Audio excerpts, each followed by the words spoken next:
ওরা কাঁটাতারের বেড়ার কাছে এসে ডাক দিবে, দুলাভাই ওরা পেঁয়াজ নিয়েন। আমরা বলবো নিহি খায়েঙ্গে শহীদ তোলে। হক কথা বলার কারণে তোমরা মসজিদের ইমামগুলোকে মিম্বার থেকে নামিয়ে দিয়েছ। মসজিদের মঞ্চ, মাহফিলের মঞ্চগুলো থেকে দ্বীনের কথা বলার কারণে মাইক কেড়ে নিয়ে ওলামায়ে কেরামকে বেইজ্জতি করেছ। মনে রাখবা, দিন সবসময় একরকম যায় না। যদি আঘাত আসে পাল্টে আঘাত হবে, ঠিক কিনা বলো?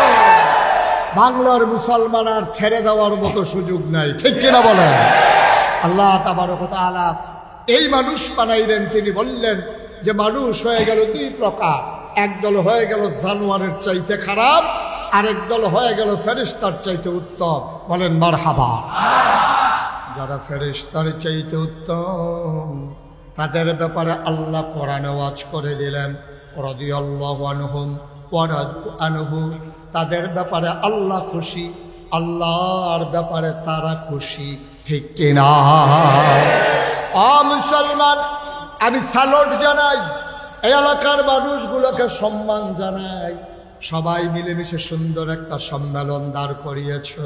যারা ইসলামকে ভালোবাসে, খালাফত মজলিস বলো, ইসলামী আন্দোলন বলো, যারা ইসলামকে এই জমিনে কায়েম করতে চায়, জামাত ইসলাম বলো, রাজনৈতিক বিএনপি বলো, সবাই মিলেমিশে তোমরা যে মাহফিল দাঁড় করিয়েছ, বাংলাদেশের পথিকৃত হতে পারে, অনুকরণীয় দৃষ্টান্ত হতে পারে। যে এই মাহফিলটাকে ইচ্ছে করলেই জায়গায় জায়গায় এমন সম্মেলন করা যায়, ঠিক কিনা? আজকে মুসলমানদের সবচেয়ে বড় ক্রাইসিস হচ্ছে এটাই যে আমরা দলে দলে বিভক্ত হয়ে গেছি। বক্তা যখন মাহফিল করতে আসে, সবাই মিল্লা বক্তার টুপির দিকে চায়। টুপি কিরকম? টুপি চাইয়া দেখছে যে না, আমরাটার মতো না। পাঞ্জাবির দিকে চায়, পাঞ্জাবি কেমন, দেখে যা আমাদের তার সাথে মিলে না। ভাই, পাঞ্জাবি দেখা টুপি দেখা আলেম বাছাই করা যাবে না। আলেম বাছাই করতে হবে তার ইমান দিয়া, তার আমল দিয়া, ঠিক কিনা? তার ইমান কেমন যাচাই করা দরকার, তার আমল কেমন যাচাই করা দরকার। বিগত পতিত সরকারের আমলে আমরা দেখেছি একজন আলেম নামধারী একদল মানুষ ওই তাবেদার সরকারের গোলামি করেছে, ঠিক কিনা? হকের কথা বলতে পারে নাই, হকের কথা বলতে পারে নাই, বুক দিয়ে কথা আসে নাই।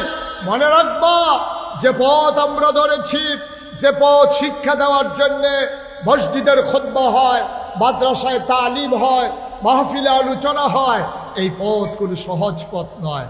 এ পথ কণ্টকাকীর্ণ, এ পথ কাটা বিছানো। এ পথে চলতে গেলে পা রক্তাক্ত হবে, পথ রক্তে রঞ্জিত হবে। এই পথ বড় কঠিন পথ।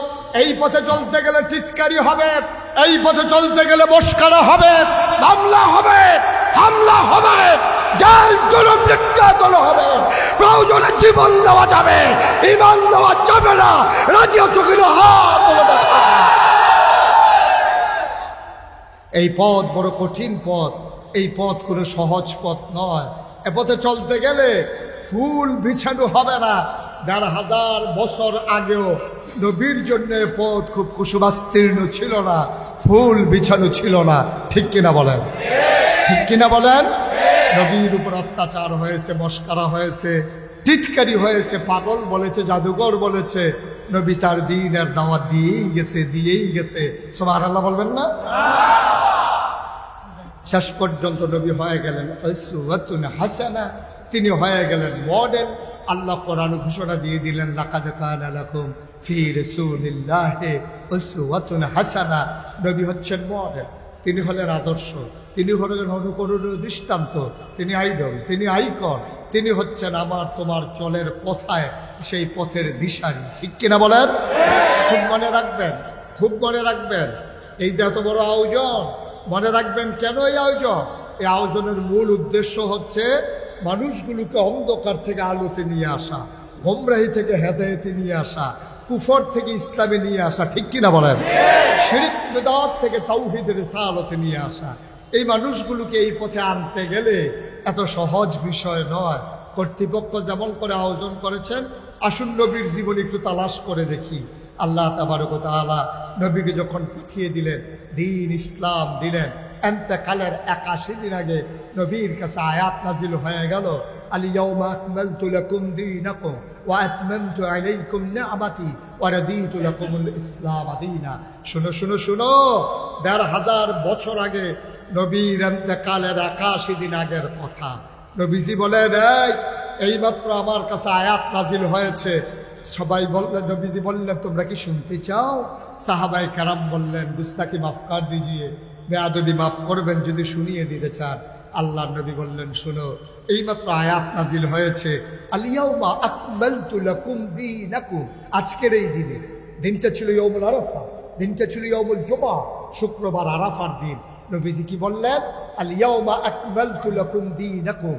আজকের এই দিনে আমি তোমাদের জন্য দিনকে পরিপূর্ণ করে দিলাম। ওয়া আতমামতু আলাইকুম নি'মাতি, তোমাদের জন্য নিয়ামত যথেষ্ট করে দিলাম। ওয়া রাদিতু লাকুমুল ইসলাম দীনা, তোমাদের জন্য ইসলামকে মনোনীত ধর্ম দিয়ে দিলাম। এজন্যে তরিকতপন্থী মানুষ যারা, ওরা মাগরিবের পরে, ফজরের পরে নিয়মিত ওজিফা আছে, রাদিতু বিল্লাহি রাব্বা ওয়া বিল ইসলামি দীনাও ওয়া বিমুহাম্মাদিন সাল্লাল্লাহু আলাইহি ওয়াসাল্লাম নাবিয়্যা ওয়া রাসূলা। সুবহানাল্লাহ বলবেন না? স্বীকার করে নিলাম আল্লাহ আমার রব, নবী আমার মুহাম্মদুর রাসূলুল্লাহ আমার নবী আমার রাসূল, ইসলাম হচ্ছে আমার দিন। এই কথা মুশতাক ফয়েজির কথা না, ১৫০০ বছর আগে আল্লাহ বলে দিয়েছেন। আজকে ইসলাম নিয়ে কেন এত শততা বিভক্ত? ইসলাম নিয়ে কেন দলে দলে বিভক্তি? ইসলাম নিয়ে আজকে কেন এত হাসির খোরাক মস্কারা হচ্ছে? কারণ হচ্ছে একটাই, ১৫০০ বছর আগের ইসলাম আমরা সেই রকম রাখতে পারি নাই। আমাদের যার যার মন মতো ইসলামকে আমরা ব্যবহার করেছি, ঠিক কিনা? যে আপনারা দেখতে পাচ্ছেন, খুব খেয়াল করেন সবাই, আপনারা দেখতে পাচ্ছেন আমার হাতে এটা কি? এটা কি? পানির বোতল। পানি না, পানির বোতল। এটা কি? আহা, কথা কয় না। এটার নাম কি? পানির বোতল। আপনারা দেখতে পাচ্ছেন সবাই। এ পানি, এত নড়াচড়া করেন না, বসেন। যারা আসবে বসবে, বিরক্ত করা যাবে না। এটা কি? পানির বোতল। এটার ভিতরে কি পুরাপুরি আছে না কম আছে? সবাই একটু কম। আরে ভাই, একটু ঘুরে বসেন, এদিকে ঘুরেন। জি আসেন, মাস এই চুপ করে বসাই দেওয়া লাগে, আমার তো সময় একবারে কম। হ্যাঁ ঠিক আছে, মাশাআল্লাহ। সবাই আমার দিকে ঘুরে বসেন, এদিকে এদিকে ওয়াজ হেন, উনি সাইয়া রয়েছে, হ্যাঁ আমার দিকে ঘুরেন, মার হাবা বলেন। এটা কি? পানির বোতল। এটা কি পুরা আছে না কম আছে? আল্লাহ বলছেন, আল-ইয়াওমা আকমালতু লাকুম দীনাকুম, আমি দিনকে পরিপূর্ণ করে দিলাম। পরিপূর্ণ মানে হচ্ছে এটার মুখটা খোলার পরে একবারে যদি সমান সমান হয়ে যেত, এটাকে বলতো পরিপূর্ণ। এখন মনে করেন সমান সমান আছে, এখান থেকে আমি যদি এক ডুব পানি খেয়ে ফেলি, সমান সমান থাকবে না কমে যাবে? মোবাইলটা বন্ধ করেন। এটার ভিতরে যদি এখন আমি এক ডুব খেয়ে ফেলি, সমান সমানের ভিতরে সমান সমান থাকবে না কমে যাবে? একবারে সমান সমান আছে। আমি এক ফুস পানি এনে দিলাম, এটা কি ভিতরে পড়বে না বাইরে পড়বে? তাহলে পরিপূর্ণ মানে হচ্ছে কমও না বেশিও না। ১৫০০ বছর আগে আল্লাহ বলছেন, আল-ইয়াওমা আকমালতু লাকুম দীনাকুম, আমি দিনকে পরিপূর্ণ করে দিলাম। অর্থাৎ সমান সমান, কমও না বেশিও। মনে করে আমি এখানে যখন মাহফিলে আসলাম, জাফর ভাই যখন আমার কাছে আসছে, আমি বললাম, জাফর ভাই একটা কাজ করেন দেখি, তাড়াতাড়ি আমরা গ্লাস পানি দেয়। উনি দৌড়ে গেছে বাড়িতে, ওনার ওয়াইফ বলতেছে, কি চাও? পানি নিতে বলছে নাগাইশের পিসা হুজুর। হুজুর কি সবসময় আমাদের এখানে আসে নাকি? ঘরের ভিতরে ট্যাং আছে, একটু ট্যাং দাও। উনি পানির ভিতরে ট্যাং দিছে, চিনি দিছে, লাড়া দিছে। এখন এটা আপনাদের এদিকে কি কয়? আমি ওনার কাছে কি চাইছিলাম, উনি আইনা দিছে কি? আজকে ইসলামটার হচ্ছে এই করুণ অবস্থা। এরকম স্বচ্ছ স্ফটিকের মতো এক বোতল পানির নাম ছিল ইসলাম। এই ইসলামটাকে যার যার মন মতো, কেউ ট্যাং দিছে, কেউ সিবিটা দিছে, কেউ রুয়াবজা দিছে, তুকমার দানা দিছে, ইসুফগুলের ভুসি দিছে, দিছে চিনি, আর লাড়ার লাগিয়ে তো আমরা তারা বেড়ে কেন, হ্যাঁ সবাই মিল্লা দিছে লাড়া। এখন ইসলাম আর ইসলাম না, ইসলাম হয়ে গেছে শরবত, ঠিক কিনা? এক এক পীর সাহেবের কাছে ইসলাম এক এক রকম, এক এক রাজনৈতিক নেতার কাছে ইসলাম এক রকম। আজকে হাজার হাজার জনতাকে সাক্ষী রেখে বলতে চাই, কখনোই তোমার মন মতো ইসলাম হবে না। মনে রাখবা, তোমার মন মতো ইসলাম হবে না, ইসলামের মন মতো তোমাকে হইতে হবে। ঠিক কিনা বলো? যেই দিন তুমি তোমার মন মতো ইসলাম বানাইবা, সেই দিন মনে রাখবে এই ইসলাম আল্লাহর ইসলাম না, এই ইসলাম নবীর ইসলাম না, এটা তোমার স্বার্থ আদায়ের ইসলাম। এই ইসলাম তোমার মুরিদ বানানোর ইসলাম, এই ইসলাম তোমার দলীয় নেতা বানানোর ইসলাম, এই ইসলাম স্বার্থ হাসিলের ইসলাম। এই ইসলাম নিয়ে ১,৫০০ বছর আগে নবী আসেন নাই। ঠিক কিনা? সুতরাং ১,৫০০ বছর আগে নবীজি ইসলাম এনেছেন, এটাই মানতে হবে যদি মানতে চান। আর আপনি যদি মনে করেন হুজুর আমার এটা কষ্ট হয়, তাহলে চলে যান। আপনার সাথে অনেক ভালো ভালো কাফের আছে, দেখতে লম্বা, গায়ের চামড়া ফর্সা, চেহারা অনেক সুন্দর, গাড়ি আছে, বাড়ি আছে, টাকা কোটি কোটি টাকার মালিক। এইরকম কাফের পৃথিবীতে আছে নাকি নাই? মাত্র ২৫০ কোটি মুসলমান, ৮০০ কোটি মানুষের ভিতরে ২৫০ কোটি মুসলমান, বাকি সবগুলোই তো কাফের। মনে করবেন না আপনার কারণে ইসলামের উপকার হচ্ছে, মনে রাখবেন ইসলামের কারণে আপনি উপকৃত হচ্ছেন। ঠিক কিনা বলেন? আপনি তো মনে করতেছেন আপনি ইসলামটা আগুয়ে দিতে আছেন, আপনি না থাকলে ইসলামের সাংঘাতিক ক্ষতি হইল, আপনি ইসলামটার ধারক বাহক হয়ে গেছেন। না আব্বা, বিষয়টা এইরকম না। আপনার প্রয়োজনে আপনি ইসলাম মানবেন, আল্লাহর প্রয়োজনে, নবীর প্রয়োজনে আপনি ইসলাম মানার দরকার নাই। আপনি যদি মনে করেন হ্যাঁ আমার ইসলাম মানা দরকার, আপনি যদি মনে করেন আমি পীর সাহেব, আমি লাট সাহেব, আমি মন্ত্রী, আমি এমপি, আমি ভুইয়া, আমি চৌধুরী, আমি সরকার, আমি খনকার, আমি পেশকার, স্বর্ণকার, দফাদার, চকিদার, কন্ট্রাক্টর, কত পরিচয়। আল্লাহ কয় কোনো পরিচয়ের দাম নাই। কোরআনে আল্লাহ শিখিয়ে দিয়েছেন আমার মূল পরিচয় ইন্নানী মিনাল মুসলিমিন, আমি মুসলমান। ঠিক কিনা বলো? আমরা মুসলমান। এই পরিচয়ে যেদিন নিজেকে পরিচিত করে ভাগ্যবান মনে করবেন, সেই দিন মনে রাখবেন ফেরেশতারা আপনার জন্য দোয়া করবে। আপনি ইন্তেকাল হতে দেরি, কাফন পরিয়ে সবাই মিলে দাফন করে দেবে মাটির কবরে। আপনি গিয়ে দেখবেন মাটির কবর মাটি নাই, মাটির কবর জান্নাতের টুকরা হয়ে গেছে। একটা জিন্দেগি আমরা চাই নাকি চাই না? বন্ধু মন দিয়ে শোনো, আল্লাহ তাবারক ওয়া তাআলা মানুষ বানানোর পরে এমনিই ছেড়ে দেন নাই। ও মুসলমান, একবার আল্লাহ মানুষকে আকল দিলেন, বিবেক দিলেন, বিবেচনা দিলেন, তারপরে কোরআনুল কারীম দিলেন, তারপরে নবী মুহাম্মদুর রাসূলুল্লাহ সাল্লাল্লাহু আলাইহি ওয়াসাল্লামকে দিলেন। বাস্তববাদী একটা মানুষ, প্র্যাকটিক্যালের জন্য নবীকে পাঠাই দিলেন। এই নবীর ব্যাপারে যখন সাহাবায়ে কেরাম আম্মা জান আয়েশা রাদিয়াল্লাহু তাআলা আনহার কাছে গেলেন, বললেন ও আম্মা, আল্লাহ কয় কুল ইন কুনতুম তুহিব্বুনাল্লাহ ফাত্তাবিউনি ইউহিব্বুকুমুল্লাহ ওয়া ইয়াগফির লাকুম যুনুবাকুম ওয়াল্লাহু গফুরুর রহিম। ও আম্মা, আম্মা, নবীকে যতক্ষণ বাইরে থাকে ততক্ষণ আমরা নবীকে দেখি, নবীকে অনুসরণ করে, অনুকরণ করে। নবী যখন ঘরে আসে নবী কেমন, খায় কেমনে, ঘুমায় কেমনে, স্ত্রীর সাথে ব্যবহার করে কেমনে। আম্মা গো, ঘরের নবীকে তো আমরা দেখি নাই, আমরা চিনি না, বলে দেন। আম্মা জান আয়েশা ডাক দেয়া কয়, তোমরা নবীরে চিনতে চাও, জানতে চাও, খুলুকুহুল কোরআন। তোমরা যদি তার সম্পর্কে জানতে চাও, কোরআন পড়ো, কোরআন বুঝো, কোরআন খুলে দেখো, গোটা ৩০ পারা কোরআন আমার নবীর চরিত্র। কোরআনের ভিতরে এমন একটা আদেশ নাই যে আদেশটা আমার নবী মেনে দেখায় নাই। কোরআনের ভিতরে এমন একটা নিষেধ নাই যেই নিষেধটা আমার নবী ছেড়ে দেয় নাই। এবার উম্মে সালামা, আমাদের আরেক আম্মা, ওনার কাছে গিয়া সাহাবারা কয় আমার নবী কেমন। উম্মে সালামা ডাক দেয়া কয়, শুনতে চাও, জানতে চাও আমার নবী কেমন? শুনো শুনো শুনো। রাস্তা দিয়ে যখন আমার নবী হেঁটে যায়, আমি উম্মে সালামার মনে হয় জীবন্ত কোরআন যেন হেঁটে যায়। ও মুসলমান, মন দিয়ে শোনো রে ভাই, টুপির নাম শুধু ইসলাম না, দাড়ির নাম শুধু ইসলাম না, শুধু নামাজের নাম ইসলাম না, শুধু রোজার নাম ইসলাম না, শুধু হজের নাম ইসলাম না, শুধু জাকাতের নাম ইসলাম না।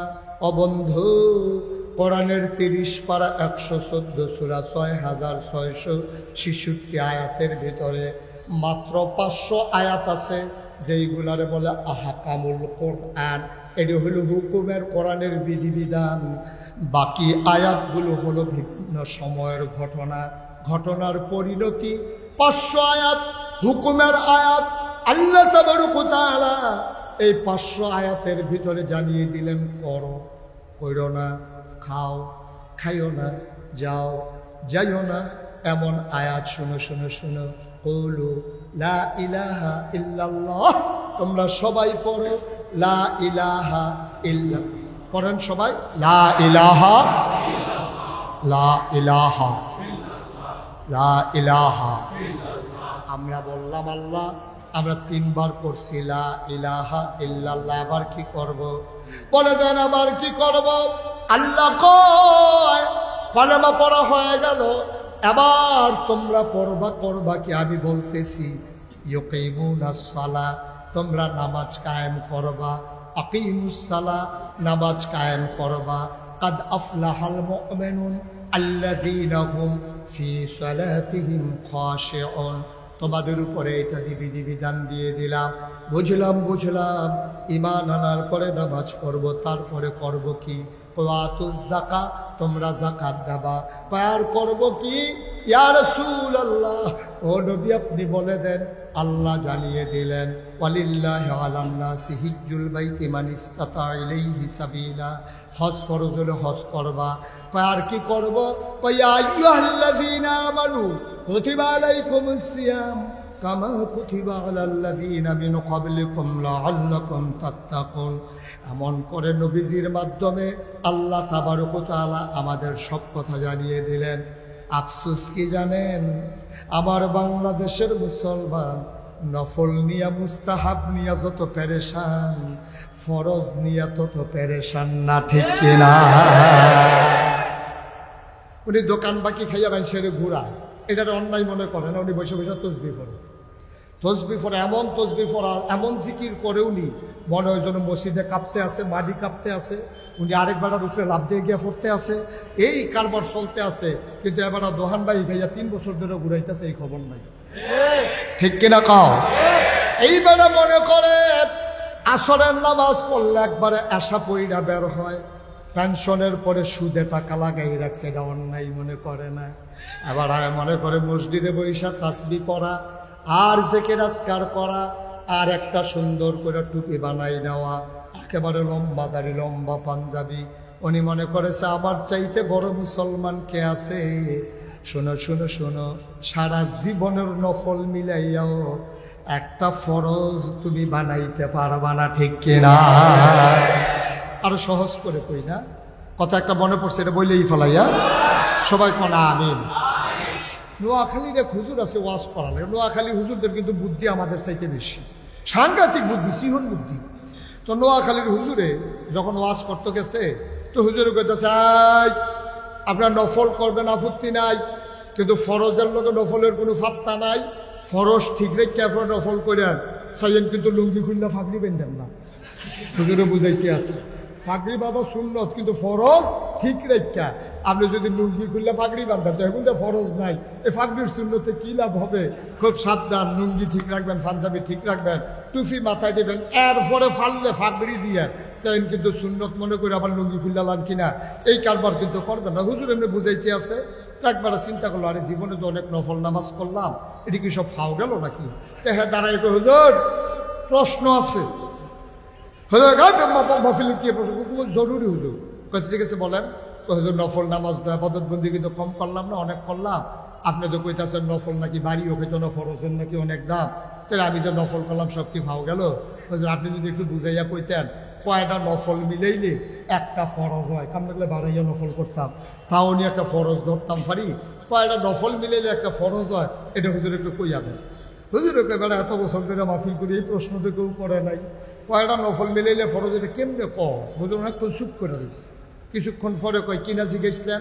কই জিজ্ঞেসলাম হুজুর কয়টা নফল মিলাইলে একটা ফরজ হয়? হুজুরে বুঝকে হাসি দিয়া কয়, যতটা সুপারি গাছ মিলাইলে একটা নারকেল গাছ হয়। 1 কোটি নারিকেল গাছ মিলাইলে তুমি যেমন 1 কোটি সুপারি গাছ মিলাইলে তুমি যেমন একটা নারিকেল গাছ বানাইতে পারবা না। সুবহানাল্লাহ কয় না? 1 কোটি নারিকেল গাছ মিলাইলে 1 কোটি সুপারি গাছ মিলাইলে যেমন একটা নারিকেল গাছ হয় না, সারা জীবনের নফল মিলাইলেও ফজরের ফরজের একটা সেজদার সমান হবে না, হবে না, হবে না, ঠিক কিনা? ও মুসলমান, ফরজের জায়গায় ফরজ রাখবা, ওয়াজিবের জায়গায় ওয়াজিব রাখবা, সুন্নতের জায়গায় সুন্নত রাখবা, নফলের জায়গায় নফল রাখবা। যত মজা করেই ভর্তা বানাও গোশতের কাজ হবে না, ঠিক কিনা? যত ভর্তা মজা করেই বানাও ওই গোশতের কাজ যেমন হবে না। যত বেশি করেই নফল করো, ফরজ বাদ দিয়া না রে আব্বা, মন দিয়ে শোনো, আগে ফরজ ঠিক রাখবা, ওয়াজি যাবা, সুন্নতে যাবা। ফরজগুলো আমরা খুঁজে খুঁজে বের করা দরকার, কোন কোন কাজগুলো ফরজ। যেমন আমি বলেছি আকিমুস সালাহ, তাইলে নামাজ পড়া ফরজ। ওয়াতুজ যাকাত, যাকাত দেওয়া ফরজ। ওয়ালিল্লাহি আলান নাসি হিজ্জুল বাইতি মান ইসতাতা ইলাইহি সাবিলা, সামর্থ্য থাকলে হজ করা ফরজ।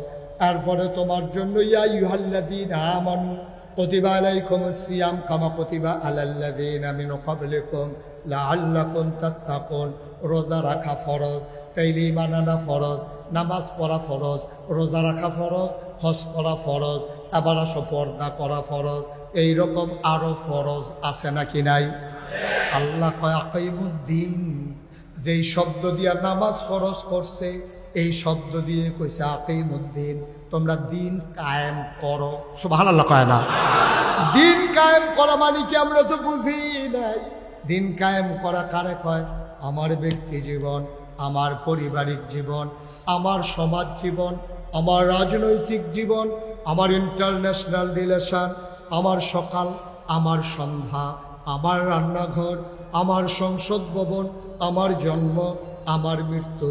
আল্লাহ কয়, হে নবী আপনি বলেন, ইন্না সালাতি ওয়া নুসুকি ওয়া মাহইয়ায়া ওয়া মামাতি লিল্লাহি রাব্বিল আলামিন। বলে দেন আমার নামাজ, আমার কুরবানি, আমার জন্ম, আমার মৃত্যু, আর জন্ম থেকে মৃত্যু পর্যন্ত আমার সকাল, আমার সন্ধ্যা, আমার ব্যক্তি জীবন, আমার পারিবারিক জীবন, আমার সমাজ জীবন, আমার রাজনৈতিক জীবন, আমার ইন্টারন্যাশনাল রিলেশন, স্বামীর সাথে স্ত্রীর সম্পর্ক, ভাইয়ের সাথে ভাইয়ের সম্পর্ক, সন্তানের সাথে মা বাবার সম্পর্ক, ও বন্ধু প্রতিবেশীর সাথে প্রতিবেশীর সম্পর্ক, সব কিছু হবে কেমন? আল্লাহ বলেছেন যেমন। এর বাইরে কোনো বিধান মানা যাবে না, আর নবীর তরিকার বাইরে কোনো তরিকাও মানা যাবে। তাহলে বিধান মানব কার? জোরে বলতে হবে, বিধান মানব কার? আর তরিকা মানব কার? তরিকা কার? নবীজি। বিধান মানব আল্লাহ, তরিকা মানব নবীজির। এখন বিধান কারে কয়? ওই যে আল্লাহ বলছে আকিমুস সালাহ, তোমরা নামাজ কায়েম করো, এটা হলো বিধান। এখন নামাজ পড়বো কেমনে? এবার চলে যাওয়া লাগবে নবীজির কাছে। সাহাবারা গিয়া কয়, ইয়া রাসূলুল্লাহ কেমনে নামাজ পড়বো? আল্লাহ নবী কয়েছেন, তোমরা নামাজ পড়ো কামা রাআইতুমুনি উসাল্লি, আমি এখন নামাজ পড়বো, তোমরা তাকিয়ে থাকবা আমি কেমনে নামাজ পড়ি। আমি যেমনে পড়ি তোমরাও এমনে পড়বা, এটাই হইল তরিকা, ঠিক কিনা? তাহলে নামাজের হুকুম করেছেন কে? আর নিয়ম শিখাই দিছেন কে? নবী। সহজ। এইভাবে সবগুলা ক্ষেত্রে, সব জায়গায় তরিকা আল্লাহর, বিধান নবীজি। তাইলে এই সবগুলা মেনে মেনে চলা। এই নবীজি এমন একটা দিক নাই যেই দিকটা নবীজি শিখাই দেওয়া যায় নাই। সাহাবায়ে কেরামকে নবী বলতেন ঢিলা ব্যবহার করবা কেমনে, শীতকালে কেমনে, গ্রীষ্মকালে কেমনে, টয়লেটে ঢুকবা কোন পা দিয়া, অজু করবা কেমনে, গোসল করা কেমনে। এবার কাফেরারা টিটকারি মস্কারা করে, ও মুসলমানেরা তোমরা কি নবী, তোমরা কেমনে বাথরুমে যাবা এটাও শিখায়, ঢিলা ব্যবহার করবা কেমনে এটাও শিখায়। উনি না বিলে বিশ্ব নবী, ওনা না বিলে সবার নবী, উনি না বিলে রাহমাতুল্লিল আলামিন, উনি না বিলে খাতামুন নবিয়্যিন, উনি নাকি ইমামুল মুরসালিন।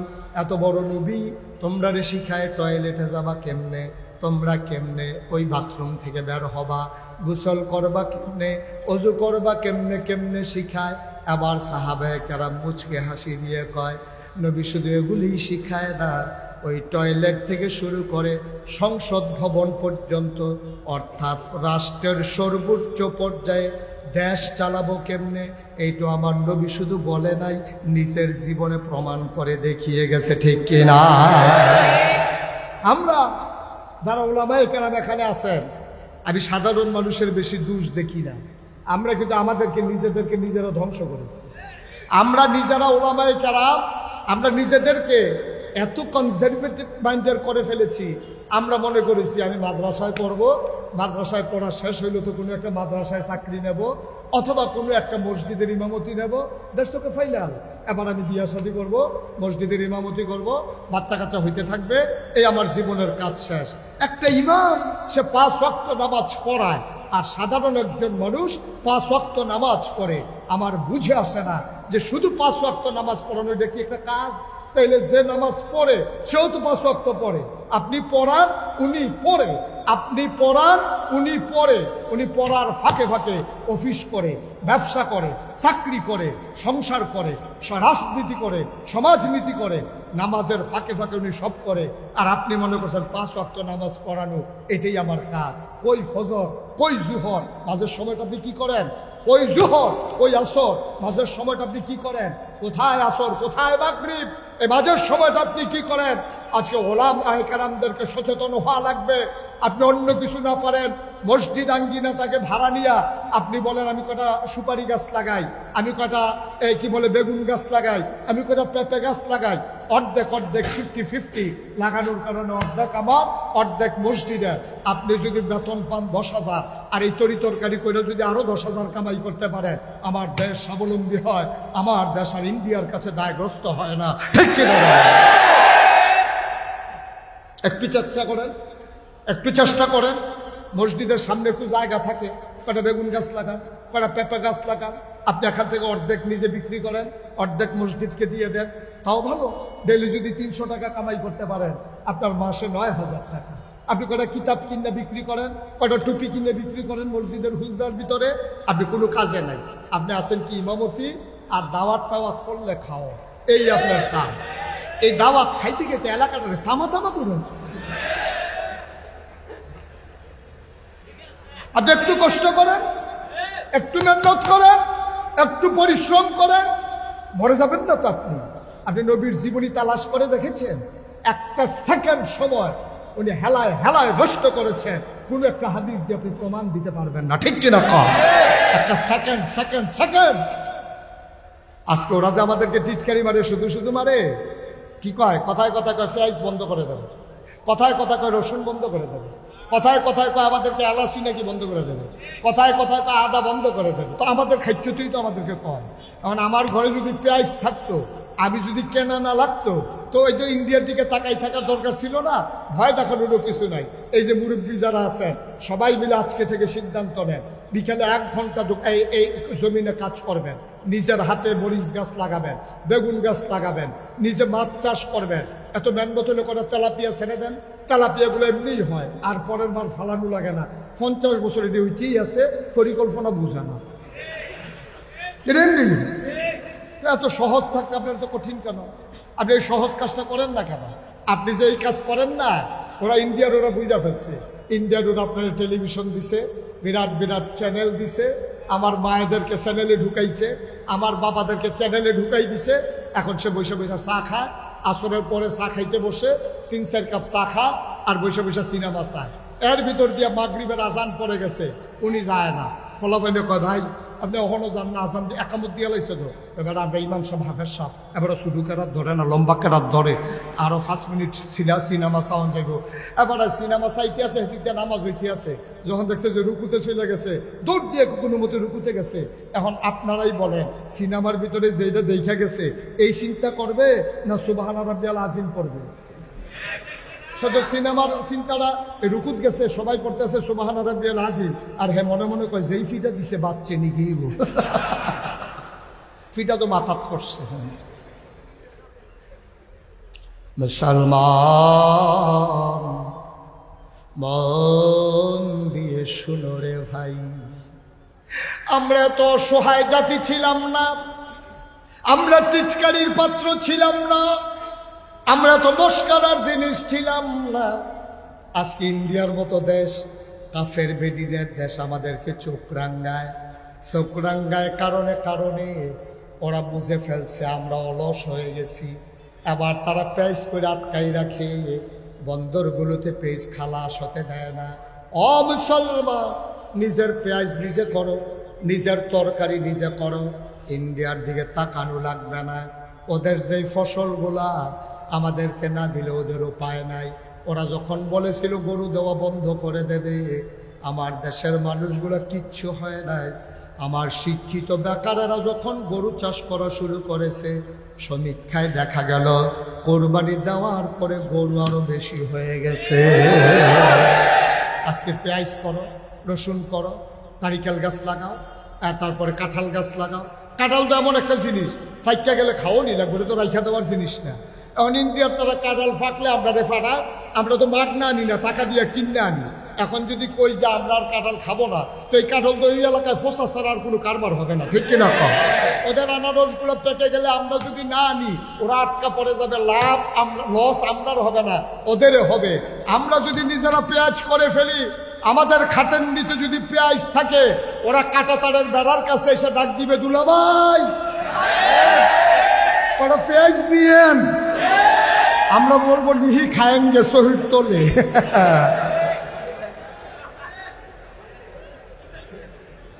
ঠিক কিনা কও? করা তো লাগবে ভাই, করা তো লাগবে। আপনি কেন হেলায় হেলায় সময়গুলো নষ্ট করেন কেন? আপনি আল্লাহ তাবারক ওয়া তাআলা সব শিখিয়ে দিয়েছেন। আমি শুরুতেই বলেছিলাম এত কম সময়ে কথা বলাটা কষ্টকর, সহজ করে বলতে আমায় বলো যে সহজ বলা যায় না এত সহজে, কঠিন বিষয়। তারপরে আরেকটা শেষ বিষয়, যেটা আজকে সব বক্তার জন্য দেখলাম একটা বিষয় নির্ধারণ করে দেওয়া হয়েছে। আমি বিনয়ের সাথে বলবো সামনের বছর প্রতি বক্তার জন্য এক একটা বিষয় দিবেন, তাইলে সুবিধা। 4 বক্তা 5 বক্তা সব হলো মাতা পিতার দায়িত্ব। আমি যা কোয়ার কইয়া গেলাম তারা মা কারে কই চিনাই দিব, আব্বা কারে কই বুঝাই দিব আপনাদের খরের তারা। তারপর আমি একটু কইয়া যাই, সবাই কনা আমিন। আল্লাহ কয় ওয়াকাদা রাব্বুকা আল্লা তা'বুদু ইল্লা ইয়্যাহু। খুব খেয়াল করেন, ফয়সালা হয়ে গেছে, রায় হয়ে গেছে, সিদ্ধান্ত হয়ে গেছে। ইবাদত করবা শুধুমাত্র কেবলমাত্র একমাত্র আল্লাহ। কার ইবাদত করবো? কার? আল্লাহ। বিল ওয়ালিদাইনি ইহসানা।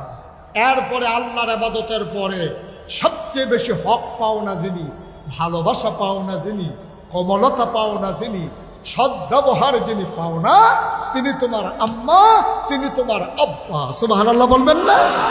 খুব দ্রুততার সাথে বলতে হচ্ছে, এই জন্য খেয়াল করে শুনবেন। সাহাবা গিয়া এই আয়াত নাজিল হওয়ার পরে এক সাহাবা গিয়া বলতেছে, ইয়া রাসূলুল্লাহ, আব্বা আম্মার নাকি খেদমত করা লাগবে, ভালো ব্যবহার করা লাগবে, কার প্রতি বেশি ব্যবহার করবো? আছে তো 2 জন, আম্মাও আছে আব্বাও আছে। নবী বললেন 1 নম্বরে তোমার মায়, কই 2 নম্বর, কই তোমার মায়, 3 নম্বর, কই তোমার মায়, কই 4 নম্বর, কই তোমার বাবা। 3 বার বললেন কার নাম? আরে কথা কয় না। 4বার বললেন কার নাম? এই যে আমরা দোকানে বসে বসে হুই হুই করে রোল নম্বর 60, রোল নম্বর 1 আম্মার, রোল নাম্বার 2 আম্মার, রোল নাম্বার 3 আম্মার, 4 নাম্বার রোল নাম্বার আপনি। আপনি নিজের ওজন নিজে বুঝেন না। 3টা রোল নাম্বার, 3টা মেডেল আল্লাহ দিয়ে দিলেন আম্মাকে, আর 4র্থ মেডেলটা পেয়েছেন আপনি। এটা লম্বা ব্যাখ্যা। কেন 3 বার মায়ের কথা বললেন, 4র্থবার কেন ওই বাবার কথা বললেন? এই কথায় আমরা যাব না। মুসলমান মন দিয়ে শোনো, তাইলে মায়ের প্রতি কোমল ব্যবহার করবা কেমনে? যার মা দুনিয়াতে নাই, ওই মায়ের জন্যে তুমি তোমার আম্মার বোন অর্থাৎ খালাম্মা, ওনার সাথে ভালো ব্যবহার করবা। তোমার আব্বা দুনিয়াতে নাই, তোমার চাচাকে একটা লুঙ্গি কিনে দেবা, খালাম্মাকে একটা শাড়ি কিনে দেবা। হাতে ধরে বলবা, খালাম্মা, আম্মা থাকলে আম্মারে এই শাড়িটা কিনে দিতাম। আম্মা নাই, আপনি আম্মার বোন, আমার খালাম্মা, আপনারে শাড়িটা দিলাম, পরে পরে নামাজ পড়ে দোয়া করবেন। বাবার ভাই চাচাকে নিয়ে লুঙ্গি কিনে দেবা। চাচা আব্বা নাই, এই লুঙ্গিটা আপনারে দিলাম, আপনি পড়বেন আর নামাজ পড়বেন, দোয়া করবেন। ও মুসলমান, মা যার জীবিত আছে, বাবা যার জীবিত আছে, খুব খেয়াল করে মনে রাখবা। কোনোদিন আব্বারে ধমক দিও না, কোনোদিন আম্মারে ধমক দিও না। ওয়ালা তাকুল্লাহুমা উফফিন, তোমরা উফ শব্দটা পর্যন্ত ব্যবহার করো না। কোনোদিন ধমক দিও না রে ভাই, চোখ মুড়ো মুড়ো করে তাকাইও না। আল্লাহর নবী মদিনায় দুর্ভিক্ষ দেখা দিলেন, মদিনায় কারো ঘরে আগুন জ্বলে না, বাচ্চাগুলো মায়ের বুকে দুধ পায় না, অসহায় হয়ে গেছে পুরাটা সমাজ। চুলায় আগুন নাই, ঘরে খাবার নাই, মায়ের বুকে দুধ নাই, মানুষগুলো খাবে কি? আল্লাহ নবী পেরেশান হয়ে গেলেন। এবার আল্লাহ নবী ডাকলেন, ও ধনাঢ্য মানুষেরা, যার যা আছে আমার সাহায্যের ভান্ডারে দাও। এবার সাহাবায়ে কেরাম ওট দিলেন, দম্বা দিলেন, ভেড়া দিলেন, নবীজি সবগুলো জব করে দিলেন, গোশতের ভাগ বসালেন, সবাইকে ডাকলেন, যারা অসহায় আছো, যাদের চুলায় আগুন জ্বলে না, দৌড়ে দৌড়ে চলে আসো, গোশতের ভাগ দেওয়া হবে। লম্বা লাইন পড়ে গেল। আল্লাহর নবী সবার হাতে এক পটলা করে গোশত দেয়। হঠাৎ করে সামনে নজর পড়ে গেল, একটা বৃদ্ধা মহিলা লাঠিতে ভর দিয়া বাঁকা হয়ে দাঁড়িয়ে আছে। আল্লাহর নবী দৌড়ে মহিলাটার কাছে গেলেন, জড়াইয়া ধরলেন, কপালে চুমু খাইলেন, টেনে টেনে মজলিসের মাঝে আনলেন, নবীর গায়ের চাদরটা বিছাই দিলেন, ওই মহিলা বিছানায় বসে গেলেন। সাহাবায়ে কিরাম এদিক সেদিক তাকায়, এটা কোন মহিলা রে? কার জন্য নবী গায়ের চাদর বিছাইলেন? কার জন্য? কার জন্য? নবী বুঝতে পেরেছেন। সাহাবায়ে কেরাম জানতে চায় কার জন্য। এবার নবী চোখের পানি ছেড়ে দিয়ে কয়, সাহাবারা শুনো, জন্মের আগে আব্বা হারিয়ে ফেলেছি, কোনদিন আব্বা বলে একটা ডাক দিতে পারি নাই। 6 বছর বয়সে মা হারিয়ে ফেলেছি, মা ডাকার আর সাধ্য রইল না। আজকে যেই মহিলাটার গায়ের চাদর বিছাইলাম, ধরে ধরে আনলাম, এই মহিলা কেউ না, এই মহিলা আমার দুধমা হালিমাতুস সাদিয়া।